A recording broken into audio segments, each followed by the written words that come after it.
12 மணிக்கு மேலே ஜாமத்தில் தூக்கமே இல்லை. நமக்கு தான் தூக்கம் வரலைன்னா என்னமாவது லூசுத்தனமாக யோசிப்போம்ல அப்படின்னு நான் ஒன்று யோசிச்சேன். அது என்னன்னு சொல்லவா? நமக்கு பிடிச்சவங்களோ பிடிக்காதவங்களோ ரொம்ப நாளாக சைக்கிளே வேலைக்கு போகிறாங்க, அவங்களே சம்பாரிச்சு ஒரு பைக் வாங்குறாங்கன்னு வச்சுக்கோங்களேன். அவங்களோட நம்ம போட்டி தான் போடணும். அவனே பைக் வாங்கும்போது நம்ம கார் வாங்கலாம்ல அப்படின்னு போட்டி போட்டு நம்ம முன்னேறணுமே தவிர பொறாமப்படக்கூடாது. இவங்க பைக்கு வாங்காமல் இருக்கிறதுக்கு நம்ம என்னெல்லாம் பண்ணலாம் அப்படின்னு தப்பாக யோசிக்கக்கூடாது. ஏன்னா எப்போவுமே நம்ம இன்னொருத்தவங்களை பார்த்து பொறாமப்பட நம்ம தான் இன்னைக்கு கீழே போயிட்டே இருப்போமே தவிர வளர மாட்டோம். பிடிக்காதவங்களாவே இருந்துட்டு போகிறாங்க. எப்போவுமே நல்லா இருக்கணும்னு நினைக்கிறீங்களோ இல்லையோ, நல்லா இருக்கக்கூடாதுன்னு நினைக்காதீங்க. ஏன்னா நம்ம என்ன நினைக்கிறோமோ அடுத்தவங்களுக்கு அதான் நமக்கு நடக்கும். நான் சொல்கிறது உங்களுக்கு புரியுதான்னு தெரியல, பட் என்னமோ சொல்ல வரேன். பட் என்ன சொல்லுன்னு எனக்கே புரியல. இப்படி தான் சம்மந்தமே இல்லாமல் சாமத்தில் இல்லைன்னா ரெஸ்ட் ரூம் போகும்போதெல்லாம் இப்படி தான் ஏதாவது யோசிச்சுட்டே இருப்பேன்.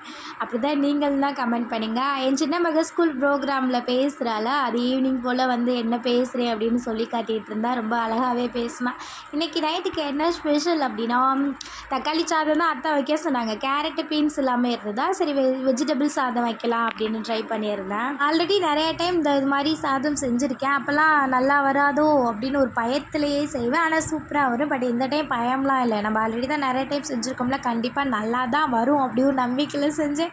பட்டா சொதப்பிட்டு அம்மா இந்த டைம் ஒரு அரிசி கொடுத்துருந்தாங்க. நான் ஆல்ரெடி வேறு ரைஸில் தான் செய்வேன். அம்மா கொடுக்கும்போதே சொல்லி தான் கொடுத்தாங்க. அரிசி போட்டதுமே கொதிச்சதுமே வடிச்சிடணும், ஏன்னா வேகமாகவே குழஞ்சு போயிடுதுன்னு. அந்த ஐடியாவே இல்லாமல் அந்த யோசனையே இல்லாமல் நான் அப்படியே 3 விசில் வச்சுட்டேன்னா சாதம் நல்லா குழஞ்சி போச்சு. நமக்கு வேறு வழி இல்லை. ஒயிட் ரைஸ் சுத்தமாக இல்லை. இருந்தது பட்டுக்கு டயரு கொஞ்சாச்சா இதை தான் சாப்பிட்டு ஆகணும்.